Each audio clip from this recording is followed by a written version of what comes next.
दोस्तों, आप सभी का मेरे चैनल पाठशाला स्कॉलर्स में स्वागत है। तो आज हम स्टार्ट करेंगे 10th स्टैंडर्ड के एनसीईआरटी मैथ्स के पोर्शंस, जिसमें पहला चैप्टर आता है रियल नंबर्स।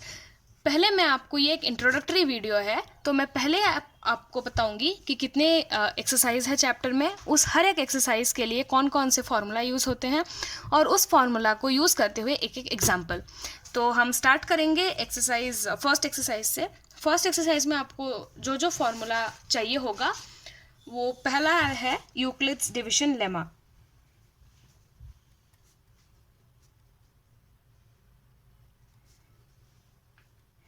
ये है पहला कॉन्सेप्ट जो आपको फर्स्ट एक्सरसाइज में ज़रूरत पड़ेगा।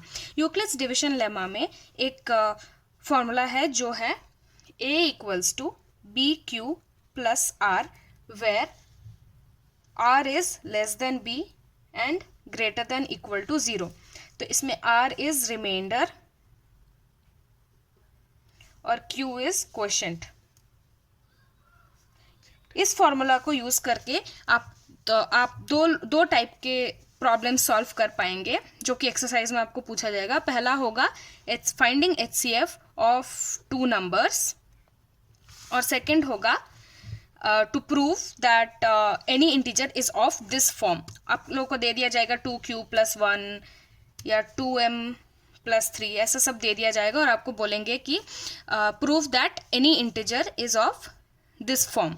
तो मैं आपको एक एक एग्जाम्पल दिखाऊंगी जिससे आपको आसानी हो एक्सरसाइज सॉल्व करने में। तो पहला टाइप मैं आपको समझाती हूँ। पहला क्वेश्चन होगा using this concept is to find the HCF of 4052 and 12576। हाँ, 12576। तो हमें HCF निकालना है इन दोनों नंबर्स का यूजिंग यूक्लिड्स डिवीजन लेमा। तो पहले हम क्या करेंगे, ये दो नंबर लिख लेंगे 4052 एंड 12576। तो जैसा कि हमने लिख लिया है दो नंबर्स 4052 और 12576, तो हमारा पहला स्टेप है इसमें to find out which is the larger number. इसमें लार्जर कौन सा है, 12576 is the larger number out of the two. तो हम अब ये वाला फॉर्मूला लिखेंगे a equals to B Q plus R, जिसमें a है बड़ा वाला नंबर जो हमें दिया हुआ है 12576, b है छोटा वाला नंबर 4052। अब हम इसको इसमें पुट करेंगे तो 12576 equals to 4052 into Q plus R. अब हमें इस इक्वेशन को फुलफिल करना है। तो कैसे करेंगे, 4052 इंटू 3 प्लस 420। तो ये करने से हमारा रिजल्ट आता है 12576। तो हमारा पहला स्टेप है 12576 इक्वल्स टू 4052 इंटू 3 प्लस 420। इसके बाद हम क्या करेंगे, जो हमारा ये वाला नंबर है वो नेक्स्ट स्टेप में यूज होगा। ये बन जाएगा हमारा A और ये बन जाएगा B। तो नेक्स्ट स्टेप में हम फिर से लिखेंगे 4052 इक्वल्स टू 420, ये आ गया यहाँ पे और ये आ गया यहाँ पे, 420 इंटू 9 प्लस 272। सेम वे हम नेक्स्ट स्टेप में फिर से इसको A लेंगे और इसको B लेंगे। तो हमारा आया 420 इक्वल्स टू 272 इंटू 1 प्लस 148। फिर से हम इसको A लेंगे और इसको B प्लस 24। फिर से इस स्टेप में ये होगा A, ये होगा B। तो 124 इक्वल्स टू 24 इंटू 5 प्लस 4। फिर से ये होगा A, ये होगा B। अब इसमें क्या करेंगे, 24 ऐसे यहाँ पे 24 इक्वल्स टू 4 इंटू 6 प्लस 0। अब आप देख सकते हैं यहाँ पे भी हम ले सकते हैं A और B, पर जब तक हमारा B 0 नहीं आ जाता, तब तक हमें ये प्रोसेस कंटिन्यू करना है। सपोज इस जगह पे हमारा अभी तक 0 नहीं आया होता, तो फिर से हम स्टेप करते रहते, तब तक करना है हमें जब तक B हमारा 0 निकल के नहीं आता है। तो ये होगा, तो इस इक्वेशन के लिए ये है हमारा लास्ट स्टेप। तो क्या आया है हमारा last step, 24 equals to 4 into 6 plus 0। हम यहाँ पे स्टॉप कर रहे हैं क्योंकि ये हमारा बी है और वो 0 आ चुका है। तो अब हमारा HCF क्या आता है, 4। ये 4 हमें कैसे मिला, ये A है हमारा HCF। Therefore HCF of the two numbers equals to 4। ये हो गया एक टाइप का क्वेश्चन जो आपको एक्सरसाइज में मिलेगा। नेक्स्ट टाइप का ये वाला क्वेश्चन है जिसमें आपको प्रूफ करना है कि any integer is of the form this. जो भी फॉर्म वो लोग दिए रहेंगे उस फॉर्म में आपको प्रूफ करना होगा। तो मैं वो भी आपको अभी दिखाऊंगी। 4q + 3, इसमें ज़्यादा कुछ नहीं है, हमें पहले देखना है कि यहाँ पे कौन सा फॉर्म में हमें मांगा है क्वेश्चन में। 4q + 1 मतलब 4 हमें b लेना है। उसके बाद हमें देखना है कितने टर्म्स हैं, लास्ट टर्म के प्लस के बाद जो है उसको हमें रिमाइंडर्स लेना है। तो जैसे कि मैंने अभी बताया कि ये जो हमारा टर्म है 4q + 3, उसमें हमें देखना है 4q + 3 जो है उसमें हमें देखना है प्लस के बाद कौन सा आता है। प्लस के बाद जो भी आता है उसके बेसिस पे हमें रिमाइंडर्स लिखना होता है। तो यहाँ पे 3 है, हमेशा 0 से स्टार्ट होगा। सो 0 1 2 3, 3 पे हम स्टॉप कर गए क्योंकि यहाँ पे 3 है। सेम वे अगर 5 दिया होता, जो कि अभी नहीं दिया हुआ है, तो हमें लिखना होता 0 1 2 3 4 5। हम ऐसे भी लिख सकते हैं कि r इज़ <4, तो भी वो 0 1 2 3 ही सजेस्ट करता है। इसके बाद हम r की वैल्यू और b की वैल्यू को इस इक्वेशन में डालेंगे। डालने के बाद हमें दिखता है कि a = 4q, a = 4q + 1, 4q + 2, 4q + 3। अब इसमें से हमें बोला गया है कि सिर्फ ऑड इंटीजर्स को ही दिखाना है। तो ऑड इंटीजर्स को दिखाने के लिए हमें जो इवन इंटीजर्स हैं उनको कैंसिल करना पड़ेगा। तो इवन इंटीजर्स यहाँ पे है ये दोनों, a = 4q और a = 4q + 2, इन दोनों को हम कैंसिल कर देंगे because we know that these two are divisible by 2। Next हमें जो बचा रहेगा वो हम लिखेंगे which is a = 4q + 1 and a = 4q + 3, which is our answer and hence proven that all the positive odd integers are of the form this और this. आता है वो है सेकंड एक्सरसाइज। उसमें हमारा मेनली है prime factorisation. Using prime factorisation हमें find out करना है HCF LCM। एक और टाइप का क्वेश्चन है जो है 4 to the power like anything to the power n दिया जाएगा और आपको बोलेंगे कि check whether there is any value for n for which this ends with 0। तो मैं आपको समझाती हूँ ये कैसे होगा। हाँ, तो 4n पहले हमने लिख लिया है। इसमें we know that n is natural number. अब 4n अगर ये नंबर अगर जैसा वो बोल रहे हैं कि check whether this ends with 0, so if it ends with 0 तो उसके प्राइम फैक्टराइजेशन में हमें 5 मिलेगा। लेकिन 5 हमें नहीं मिल सकता क्योंकि ये 4n है और हमेशा 4n का प्राइम फैक्टराइजेशन होगा 2 से। तो इसका आंसर हम क्या लिख सकते हैं कि प्राइम फैक्टराइजेशन हमेशा 2 होगा, इसलिए ऐसा कोई नेचुरल नंबर नहीं है for which it ends with 0। यही होगा हमारा आंसर। ऐसे और भी क्वेश्चंस हैं जो मैं आपको एक्सरसाइज में सॉल्व करवा के आपको दिखाऊंगी नेक्स्ट वीडियोस में। सिंस ये प्री रिक्विजिट वीडियो है, इसमें मैं सिर्फ आपको एग्जाम्पल्स दिखाऊंगी कुछ और जो फॉर्मूलाज यूज़ होते हैं एक्सरसाइज सॉल्व करने के लिए सिर्फ वही दिखाऊंगी। नेक्स्ट हमें फाइंड आउट क्या, नेक्स्ट एक और टाइप का क्वेश्चन है using this only prime factorisation. Next question हमारा आता है find the LCM and HCF of 6 and 20 using prime factorisation method. तो हम लिखेंगे 6 = 2 × 3। 2 × 3 नहीं लिख के हम ऐसा भी लिख सकते हैं 2 power 1 2 power 1 × 3 power 1, दोनों का वैल्यू सेम है। एंड 20 हम लिख सकते हैं 2 × 2 × 5, ऐसा भी लिख सकते हैं 2 power 2 × 5। कैसे ये हमें मिला, 20 को जस्ट सिंपली प्राइम फैक्टराइज करना है, 2 10 2 5, सो 2 × 2 × 5, 2 × 2 × 5 और विच 2 2 है तो इसलिए 2 power 2 × 5।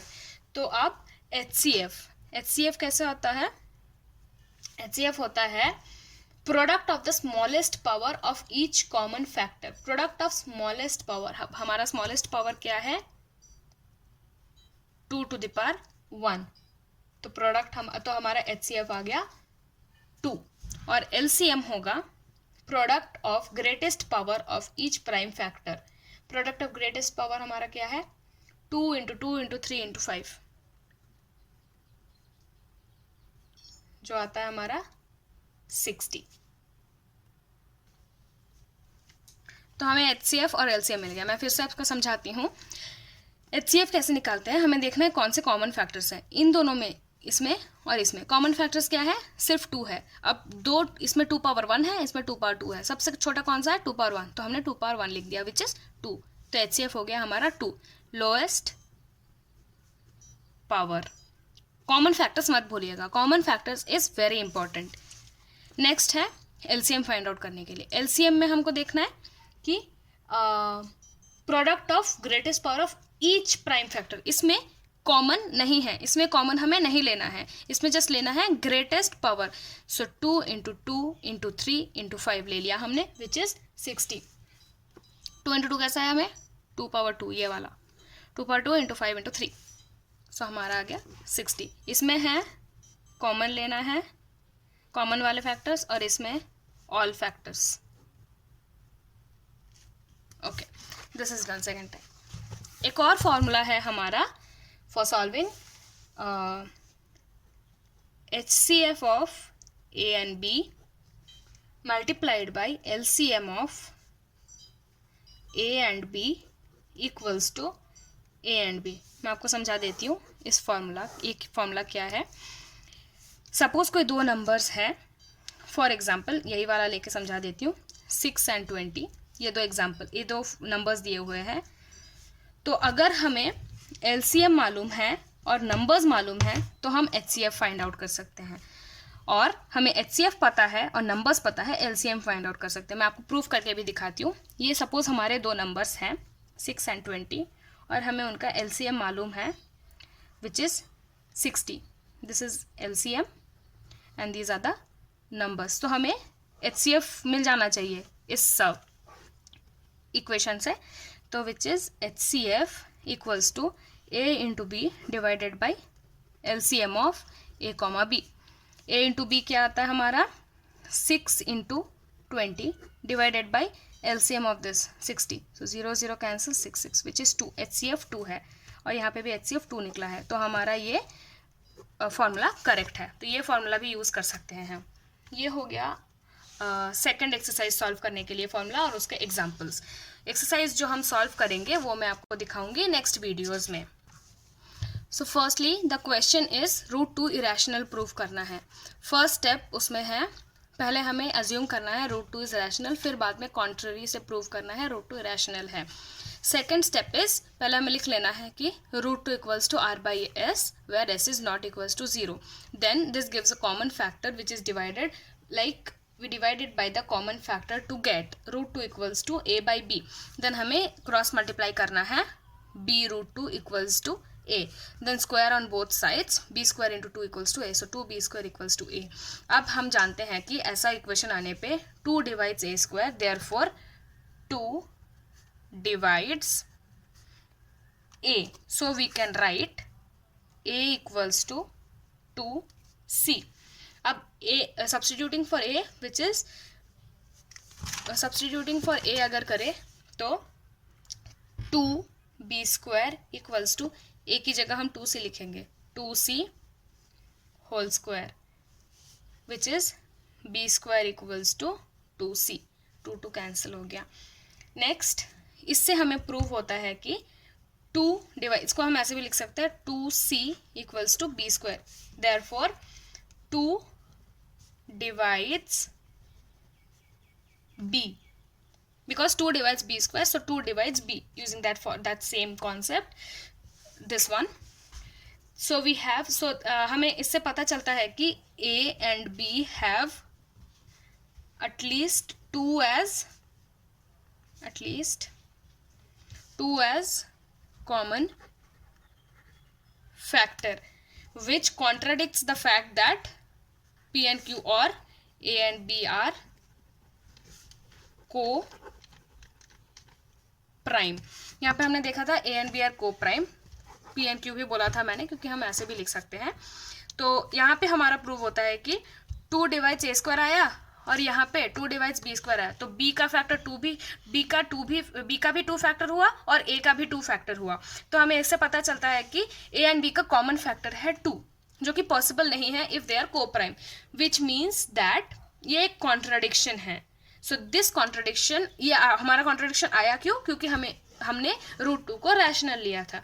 तो अब हमें प्रूव हो गया है कि √2 इज इर्रेशनल। ऐसे हमें हर एक क्वेश्चन प्रूव करना है। और भी डिफरेंट टाइप के क्वेश्चंस हैं एक्सरसाइज में, जो मैं आपको नेक्स्ट वीडियोस में बताऊंगी। तो इतना हुआ हमारा एक्सरसाइज 1.3 तक। तो ये मैंने यूक्लिड्स डिविजन लेमा, उसमें 2 टाइप के क्वेश्चन होंगे, वो आपको ये एक्सरसाइज फर्स्ट एक्सरसाइज में मिलेगा। नेक्स्ट है प्राइम फैक्टराइजेशन, HCF LCM, और ये ऐसे टाइप के क्वेश्चन जो आपको एक्सरसाइज 2 में मिलेंगे। और थर्ड एक्सरसाइज में आपको मिलेगा √2 is not only √2 but anything is irrational, वो आपको प्रूव करना है। ऐसे कॉन्ट्राडिक्शन लेना है, फिर ये स्टेप्स फॉलो करने हैं लास्ट तक, और कॉन्ट्राडिक्शन से प्रूव करना है कि इट्स इरेशनल। मैंने बस एग्जाम्पल के लिए आपको ये सब क्वेश्चंस कराए 1-2 करके, और नेक्स्ट एक्सरसाइजेस में, नेक्स्ट वीडियोज में आप देख सकते हैं, मैं हर एक क्वेश्चन आपको सॉल्व करके बताऊंगी। स्टार्ट करते हैं लास्ट एक्सरसाइज के प्री रिक्विजिट के साथ। मैं आपको बताऊंगी इसमें लास्ट एक्सरसाइज में क्या क्या यूज होता है फॉर्मूला। तो पहला फॉर्मूला जो हमें पता है, if we take x is a number which can be written as p by q, where q is not equal to 0 and q can be written in the form 2 power n 5 power m। ये है हमारा एक theorem जो हम use करते हैं इस exercise के लिए। इस थियरम में हमें 2 चीज़ प्रूव कर, it helps us to find कि whether the numbers will have a terminating decimal expansion or non-terminating। एक होता है terminating, दूसरा है non-terminating repeating। तो let's do it। suppose terminating के लिए हमारा क्या है rule, if x is equals to p by q, where q is not equal to 0 and q can be written in the form 2 power n 5 power m।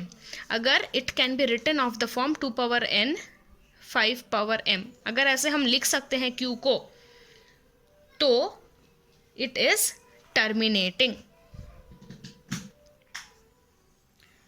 और non terminating repeating के लिए बताती हूँ मैं, if x equals to p by q, where q is not equals to 0 and q cannot be written in the form 2 power n 5 power m, then it is non-terminating and it's repeating। मैं आपको इसमें example करके बताती हूँ, ठीक है। First example हम लेते हैं। Suppose the given number is 13 divided by 3125। अब हमें इसमें बताना है कि ये रेशनल नंबर रिपीटिंग है या नॉन टर्मिनेटिंग रिपीटिंग है, विदाउट एक्चुअली डूइंग डिविजन। मतलब डिविजन नहीं करना है, डिविजन किए बिना हमें सजेस्ट करना है कि ये नॉन टर्मिनेटिंग रिपीटिंग है या टर्मिनेटिंग है। तो इसमें हम क्या करेंगे, डिनोमिनेटर लेंगे 3 1 2 5, डिनोमिनेटर ले लिया। अब इस डिनोमिनेटर को हम प्राइम फैक्टराइज करेंगे। 5 625, अगेन 5 125, अगेन 5 25, अगेन 5 5। तो दिस कैन बी, तो अब 3 1 2 5 को हम लिख सकते हैं 5 to the power 1 2 3 4 5, 5 to the power 5, which can also be written as 2 to the power 0, 5 to the power 5। तो this is of the form 2 power n 5 power m।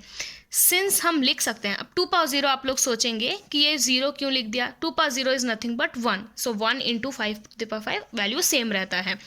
तो 2 power n और 5 power m के form में हमने लिख लिया। अगर हमने इस फॉर्म में लिख लिया तो इट इज, जैसा आई टोल्ड हियर, टर्मिनेटिंग। तो देयरफॉर इट इज टर्मिनेटिंग।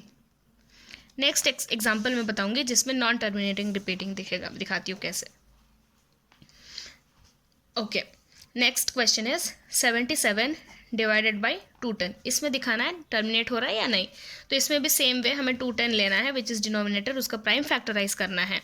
सो 210 को प्राइम फैक्टराइज करें तो 2 105 5 21 3 7. So 210 can be written as 2 into 5 into 3 into 7. Now ऐसा आपको डाउट होगा कि इसमें 2 पावर n और 5 पावर m तो आ रहा है, बट दूसरा भी आ रहा है, but since 2 power n 5 power m है तो हम टर्मिनेटिंग लिखेंगे, बट ऐसा नहीं होता. डिनोमिनेटर को सिर्फ और सिर्फ 2 पावर n 5 पावर m में ही आना है, दूसरा कुछ आए तो वो नॉन टर्मिनेटिंग रिपीटिंग होता है. तो इसमें 2 पावर n 5 पावर m तो आ ही रहा है, बट और भी एक्स्ट्रा चीज़ें आ रही है जो हमें नहीं लेना है. नहीं लेना है एज इन रूल नहीं बैठता. रूल क्या है? सिर्फ ये आना है. सिर्फ ये नहीं आ रहा है, एक्स्ट्रा भी आ रहा है. Therefore it is non terminating and repeating.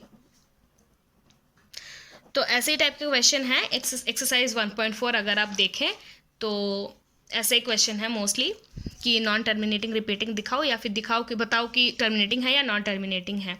तो मैंने इधर सारे एक्सरसाइज कवर कर लिए pre requisite.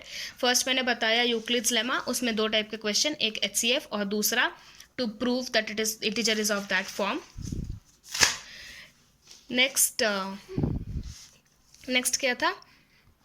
Prime factorisation, that is for the second exercise. उसमें HCF LCM और ये वाले टाइप के क्वेश्चन सॉल्व करने होते हैं. और ये भी एक इम्पॉर्टेंट फार्मूला है जिसमें HCF LCM और नंबर के मल्टीप्लिकेशन का फार्मूला है.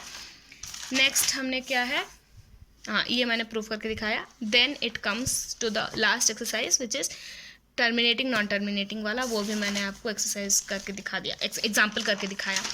तो now I have finished all the examples, not all the examples, as in I have finished explaining all the prerequisites. मतलब मैंने आपको बता दिया है कि कौन सा फॉर्मूला किस एक्सरसाइज में कैसे यूज़ करना है. देखते रहिए और सीखते रहिए. धन्यवाद.